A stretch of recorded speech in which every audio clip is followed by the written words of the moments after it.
Hi guys, if you're interested in starting digital art, in this video I'll be going over things like equipment, software, and some tips and tricks on getting you started.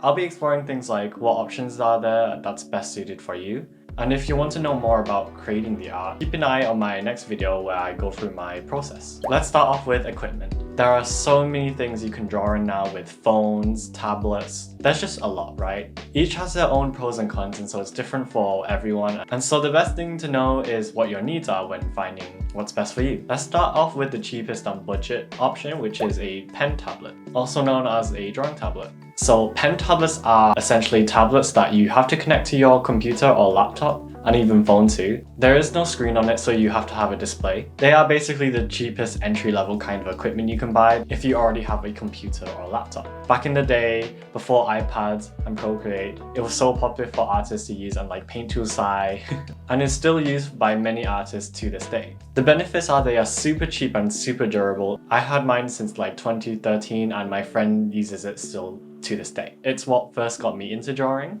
And they are super portable too if you don't include the weight of your laptop. One of the major benefits of me is posture.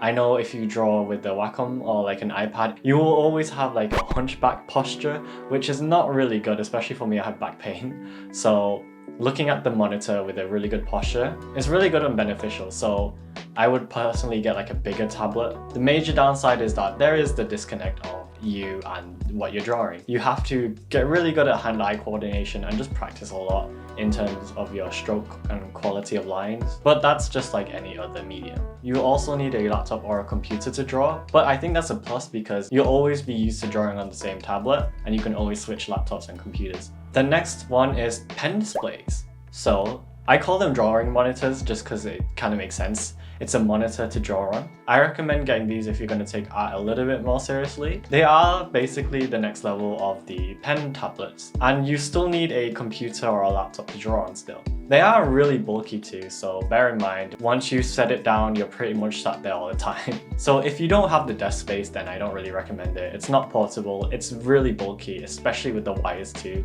There are exceptions like the Wacom One or like XP pen displays, where they use just one like Thunderbolt Type-C just to connect everything and power it, but that really depends on if it's compatible with your laptop or computer. And there are also many accessories you can buy and purchase. I sometimes use like a macro pad to do my key bindings, and I also have the Wacom stand that comes with it. It's adjustable. It's really pricey, but it's worth it to get a more comfortable positioning.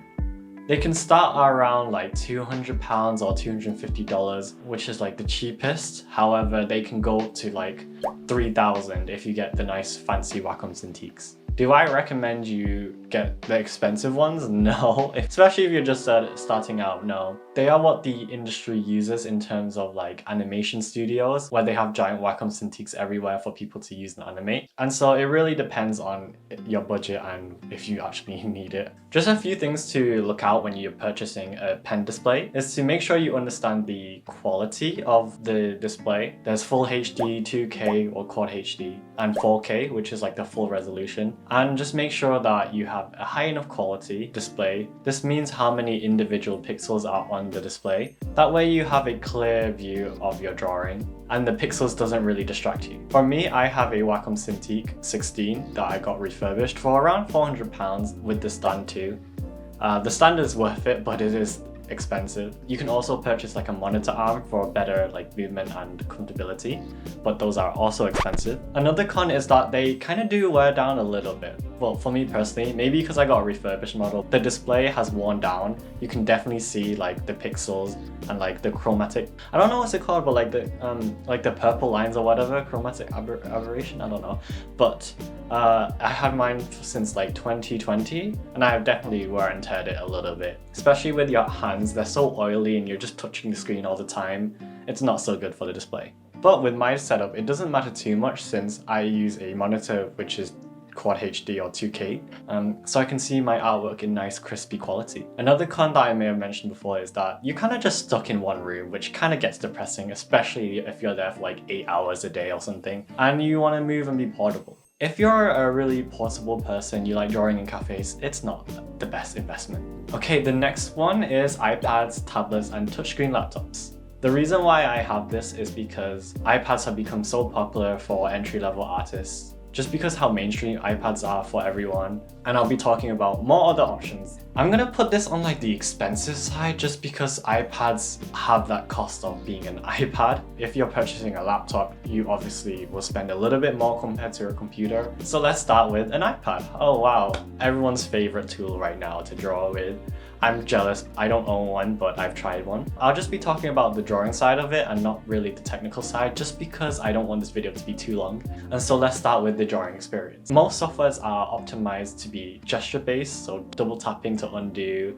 Everything is using your hands, no keys, no inputs, just your pen. You do have to purchase the Apple Pencil, which costs a little bit more. And bear in mind, Apple Pencils, you do have to charge it compared to other styluses where they use other technologies that will sense the pen instead of having a battery. Another thing is that when you're drawing on kind of these glossy surfaces, it's ideal to have a more textured matte surface just because you want the experience of drawing to feel a little bit better and more reactive. Downside is that they are a little bit expensive, especially name brand ones, and they do lessen the brightness of the display. Let's not forget that iPads are not the only tablets on the market right now. You can have other tablets like Samsung ones. I've seen like companies like XP Pen kind of dabble in making their own drawing tablet, mimicking kind of like the iPad. They're like drawing tablets, but they're also like iPads too.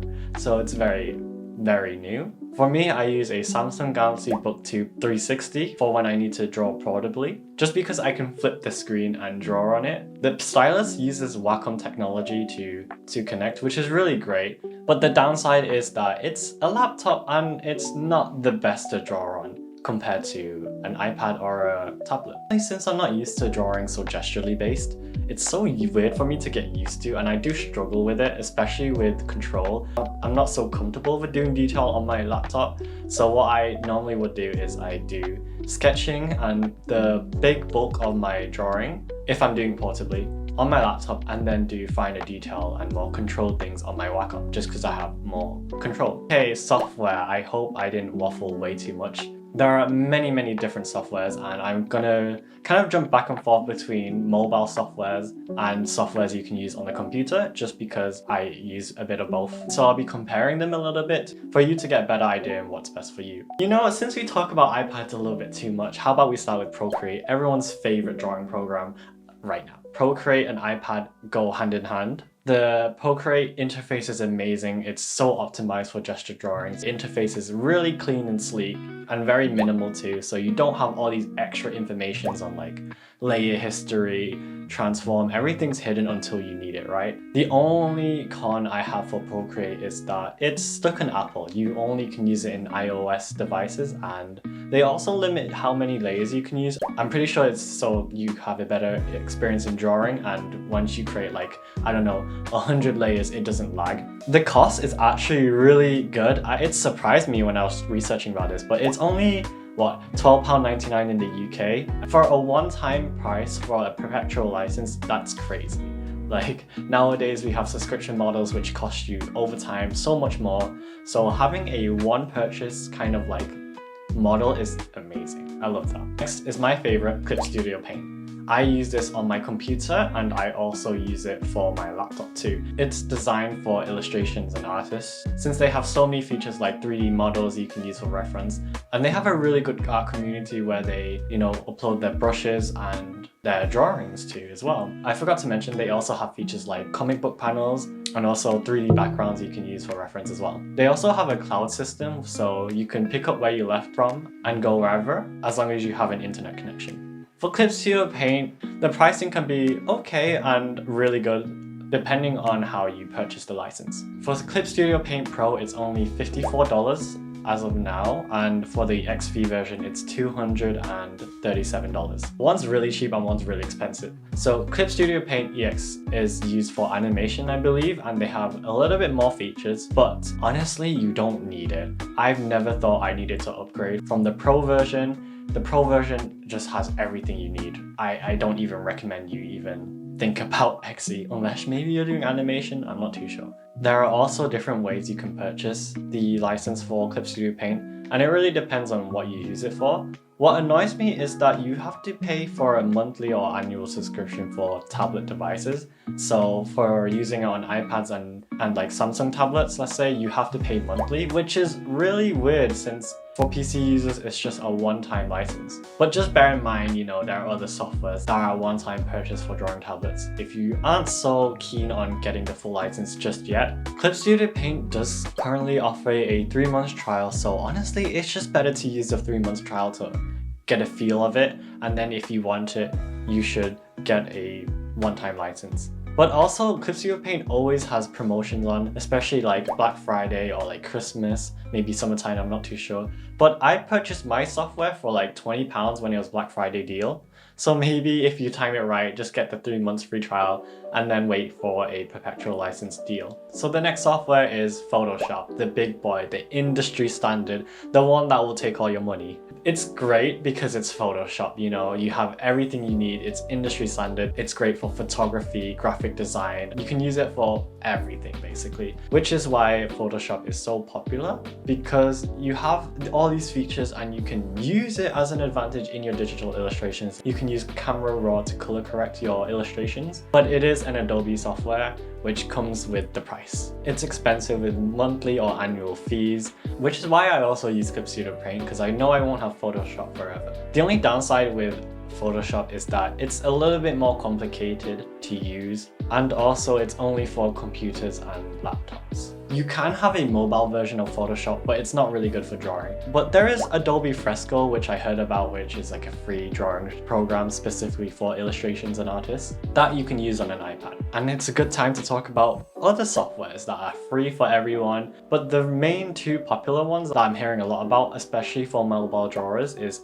Ibis Paint and Hipaint. Hipaint is like a dupe of Procreate, but it's free, which is amazing. And Ibis Paint, there's a lot of tutorials now of people using it, so people can upload their brushes and everything. But bear in mind, I know they lock some pens and features where you have to watch an advertisement just for like 20 seconds to get it for 18 hours. If you do use it quite often, it's probably best to purchase it. If you want to get started on drawing your first digital illustration, some tips and tricks, or want to know my digital art process, keep an eye out for the next video where I explain my digital art process and how to get started. If you really enjoyed the video, give a like and subscribe, that would be very nice. If you have any questions on equipment and getting started, let me know in the comments. I'll do my best to answer and I'll say hi.